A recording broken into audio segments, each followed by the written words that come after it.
Hello again, Gordon Causey, as always. And guess who's coming? Candy, because another video. She wants another treat, so I'm prepared. Here you go. Okay, sit down. Shake a paw. Lay down. Speak. Speak. Okay, come on up. There you go. Two treats in one night. She's a happy dog.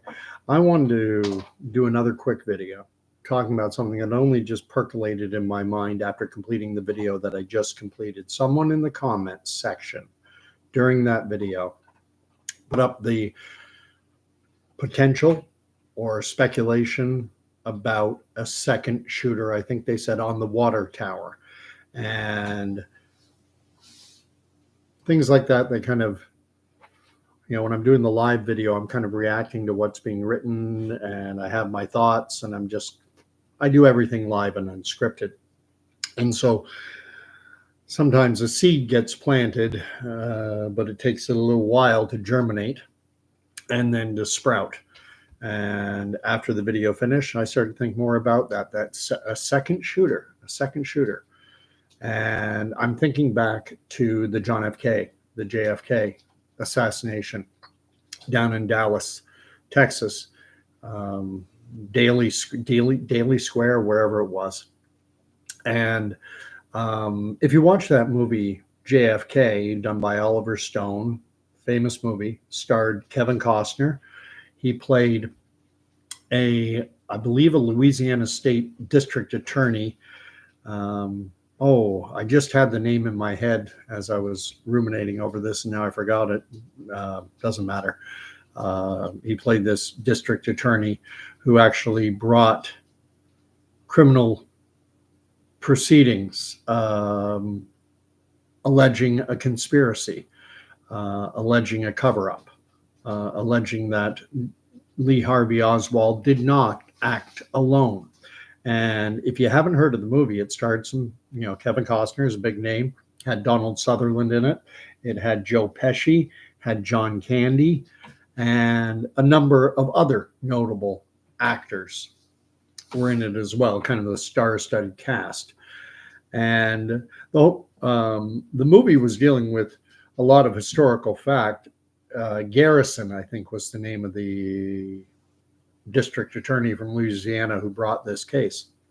And it was an actual case that took place where this Garrison, if I have the name right, alleged that there was a criminal conspiracy to take out John F. Kennedy, and that Lee Harvey Oswald was absolutely not acting alone. And at the time of the assassination, much was made of the fact that a number of eyewitnesses who were present when John F. Kennedy was shot, that they saw activity behind the so-called grassy knoll. Apparently, as I recall, there was a fence and claims of shots coming from the grassy knoll. And it was claimed that in the film, the way they depicted it is that it was a turkey shoot, and a bunch of people all firing in at John F. Kennedy's convertible motorcade. And that, it wasn't just Lee Harvey Oswald up in the book depository building with this bolt action rifle. Lee Harvey Oswald had been in the military. I forget what branch of the military, but he was reported, according to his military documents, he was a less than average shot. He was a poor shot. And yet the official version, I believe it was called the Warren Commission. In the video I just finished, I said the Marshall Commission. I don't know why I got that from. I think it's called the Warren Commission. The Warren Commission determined that Lee Harvey Oswald, acting on his own with a bolt-action rifle from up in the book depository, was able to get off 2 or 3 shots, I forget how many, with a bolt-action rifle and hit a moving target. It strains credulity for a lot of people, myself included. However, with Lee Harvey Oswald having been killed by Jack Ruby, dead men tell no tales. He's dead, and it's all blamed on him, and everything's got a nice, neat little bow on it. And if you go onto Wikipedia or any site anywhere, they'll, Lee Harvey Oswald, lone gunman, shot and killed President John F. Kennedy in 1963, I think it was. Then you go up, fast forward to the next president of the United States to be shot, and it was Ronald Reagan, 1981, just at weeks, a month or so after he had taken the oath of office. He was shot, and the official story is that he was shot by John Hinkley Jr., a kid who was nuttier than a fruitcake, and tons of mental health issues. And there are equally allegations in that case. You can look it up online. Allegations unproven, said to be, baseless conspiracy theory, that there was a second gunman in that case as well. And it begs the question, okay, just going down that rabbit hole, was John Hinkley Jr. simply the fall guy, the patsy, which is what Lee Harvey Oswald claimed he was. Lee Harvey Oswald said, I was the patsy. Now, Randy Kinder, I think in response, I forget exactly how I titled this. Was there a second gunman? I think is what I titled it. And his first comment is no. And Randy Kinder then writes his next comment is, was no need. No, there was no need for a second gunman. What we know of this Thomas Matthew Crooks, one of the things that we know is that he attempted, apparently, his high school in Bethel Park, Pennsylvania, a town close to Butler, Pennsylvania, where the rally took place. When he was in high school, apparently this school had a rifle team and he attempted to join it, but he was not a good enough shot. He did not qualify. He was not able to make the rifle team because he was not a good enough shot. And secondly, so I see immediately there something of a parallel to Lee Harvey Oswald. Lee Harvey Oswald, reportedly, according to his military service, not a very good shot. And now we have this Thomas Matthew Crooks, who tried to join the school rifle team and when he was attending high school in Bethel Park, Pennsylvania. He was unable to make the team because he was a poor shot. So we have two poor shots. Purportedly, one, in the case of Lee Harvey Oswald, successfully killing a president, and this Thomas Matthew Crooks, another poor shot, apparently just missing a president of the United States. I'm going to take you down where my thought process is going. I don't know if you're still watching, Randy. I was just watching an I think it was ABC News, a video. Actually, no, CNN. I'll even put it in the live chat. In the live chat, I'm going to put a link to a video. And this is CNN coverage of the Republican National Convention taking place right now in Milwaukee, Wisconsin. And it's an interview with Representative, it looks like, that's just who's speaking tonight. I don't know the name of the gentleman that they're talking to here. But in this video, the CNN reporter is speaking to somebody who is talking about things that have been learned recently about this Thomas Matthew Crooks and about what he was saying to his co-workers, apparently Friday. Apparently he requested the day off. He requested Saturday off just the day before, and had told his co-workers that he would see them on Sunday. So that would suggest that this Thomas Crooks said he was anticipating being back at work on Sunday. And there's all kinds of other things. Apparently, he went through the security at the grounds in Butler where the speech was taking place, the event where Trump's rally was taking place, and he had a rangefinder. A rangefinder, golfers know what a rangefinder is. They look like binoculars, and you look through them, and golfers will use them to, how many yards out am I from the hole? Am I 140, 160, 180? How many yards is it? So that they can make the proper club selection.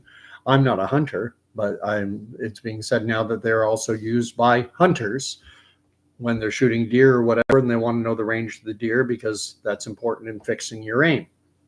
And but he didn't have a rifle at that point, but he had a rangefinder. It seems very odd behavior. It was almost like he was trying to get caught in a fashion. And this is where I'm going to go. You tell me whether you think, Randy, if you're still watching, or anyone else, tell me if you think I've gone cuckoo for Cocoa Puffs myself. A million years ago, not a million, 40, how many years ago? 40 plus years ago, I was taking swimming lessons. Bronze medallion, I forget. I was 15, 16, somewhere around there. The Red Cross swimming lessons at the Martin High School swimming pool. And they were doing during public swim time, they were evaluating lifeguards. They wanted to evaluate them for the manner in which they handle different situations. So they had one gentleman simulated having a heart attack, and they were then to respond. And they did a number of scenarios, and I was asked to participate in this little scenario. And what I was told is, number one, they gave me a tinfoil package with flour or baking soda or something in it, and they wanted me to put that in my locker. And then they wanted me to act erratically around the pool.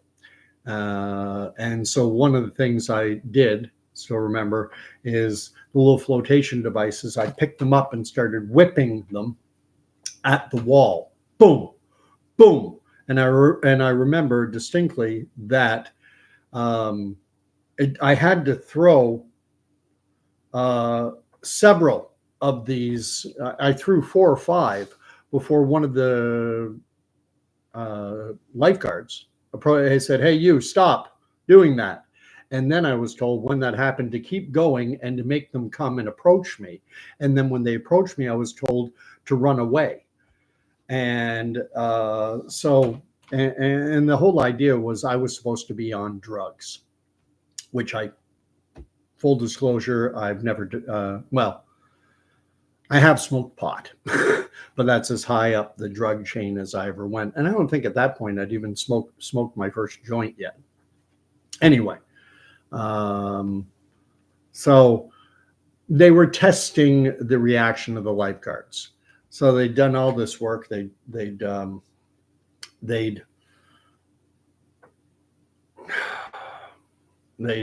me put a tinfoil little package type thing with baking soda or flour in it in my locker. They wanted to see, would they check my locker? This was the stuff they were testing. Do you see where I'm going with this, Randy, or anyone else? Apparently what they're saying is that he actually bought the ammunition for his dad's rifle. They say the rifle was owned by his dad. They say that that the ammunition that he bought it that actual Saturday, and that there were other items in his car, apparently an IED, an improvised explosive device, a homemade bomb.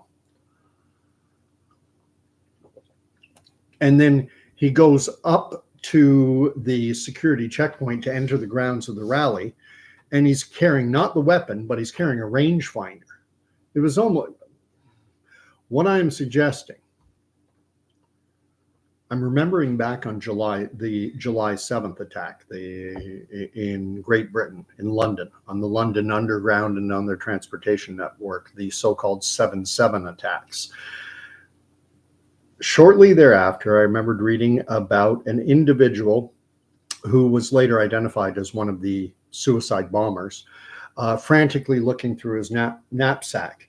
And it was suggested, I read that it was suggested that this individual may have been approached by MI5, by intelligence services in Britain, and that they, similar to my experience, but on a much higher level with that lifeguard testing, that they wanted to test the London Underground and their transportation network. They wanted to test their security. And so that it was suggested that they had approached Muslim individuals and wanted them to take place in they wanted them to take part in an exercise. And while that actual event was unfolding, there was a simulation going on being managed by an outside consulting firm. And they were role playing a terrorist attack on the British or on the London transportation network, on their public transportation network. They were simulating one at the time that the actual attack took place. So what I'm asking, could this Thomas Matthew Crooks, just asking the question, could he have been approached and asked to take part as an actor of sorts to test the security capabilities of the Secret Service and other groups who were charged with protecting Donald Trump? Open question. Now, as to the question of the second shooter, this, I know that the idea of the grassy knoll and all the eyewitness accounts saying that they saw shots coming from behind the grassy knoll are completely discounted. They never happened, down the memory hole. And I know in the case of John Hinkley Jr. and the assassination attempt on Ronald Reagan, there's very little talk of that. You can find it. There are, but it's immediately discounted. It's a tinfoil hat conspiracy theory. Fair enough. Kind of like what they said about SARS-CoV-2 coming out of a lab, tinfoil hat conspiracy theory. What if there was a second shooter? Someone who's not a poor shot, someone who actually has the skill and the equipment needed. And then things just played out the way they played out, and Donald Trump survived because of a micro turn of the head that caused a bullet to hit his ear instead of blowing his brains out. Either way, we've heard the stories that from my last video, and it's out there widely, that the ROE, that the rules of engagement for the Secret Service and the local law enforcement was not to shoot preemptively, to wait until shots are fired, and then once the shots were fired, bang, bang, bang. I openly question, has the gun that this Thomas Matthew Crooks had, was it discharged? And if it was discharged, how many times? And my head is swimming right now, to a degree. I already said in that last video that I tend toward believing that this was a serious attempt to eliminate Donald Trump. And I'll put it out there. I can't prove it. It's just speculation on my part that there are elements within the U.S. government, call it the deep state if you will, who absolutely 100% do not want Donald Trump winning the November election. And so rather than risk trying to rig the election or, engage in fraud to keep Joe Biden or whoever the Democrats run, to keep Biden or whoever in power, rather than going that route, why not just eliminate the threat, eliminate Trump? And you need a fall guy, you need a patsy, Well, Thomas Matthew Crooks, 20-year-old kid, loner. Apparently he was in this BlackRock commercial. Apparently his parents are reportedly they're mental health counselors. Was this kid approached and said, we want to test, we want to see what the reaction is, we're going to have you go to security with a rangefinder, and we want to see how they react if they stop you, and we're going, and we're want you to have stuff in your car so that they can find it. Don't worry, you're going to be fine. Here's your security clearance. You're okay. Go, and we want you to go and buy ammunition, but don't buy it until Saturday. Was he under direction? Did he think he was doing his patriotic duty? It's being reported that this kid was a registered Republican, but I have also heard from other sources that Pennsylvania is referred to as a closed state. I think that's the term used. If you want to vote in the primaries, you have to be registered. If you want to vote either in the Democratic or the Republican primaries, you have to be a registered voter. You have to be registered. If you wanted to vote in the Republican primary, you had to be a registered Republican voter. And there are a lot of anti-Trumpers. There were a lot of Nikki Haley supporters who absolutely 100% did not want Donald Trump winning the nomination.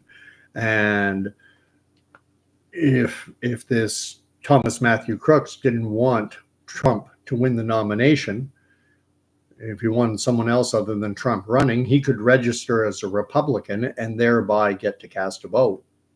But that doesn't necessarily have to mean that he would want to climb up onto a building and shoot Trump. Maybe, I'm openly speculating, was he on a much exponentially higher scale engaging in the type of thing I engaged in when the lifeguards were being tested for their response to a number of different scenarios. Or, as was suggested during 7/7, the London transit system attacks, were Islamic individuals, Muslims, contacted to test the response to a potential terrorist attack on the London transportation system. This is just where my thoughts are going.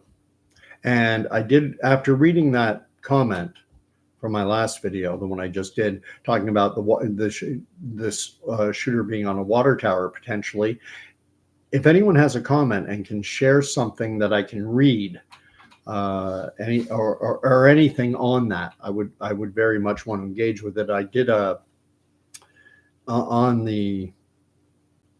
YouTube here, I wrote Trump's second shooter and tried to see if anything was out there. I'm going to write second gunman now and see if anything comes up, but I wasn't able to find anything.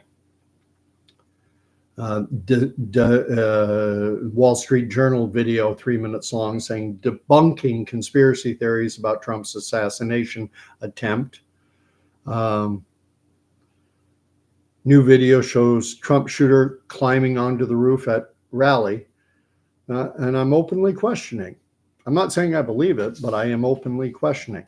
So share your thoughts down below. If you think I'm crazy, go ahead. That's okay. It's just speculation on my part. I think there's a lot of things happening in this world that we don't know about and that don't get reported on and that we are actively discouraged from even contemplating. So I'll leave it there. Thanks for watching, and sorry for 2 videos in one night in short order, but I had to get this out there before I go to bed or I probably wouldn't sleep. Good night, all.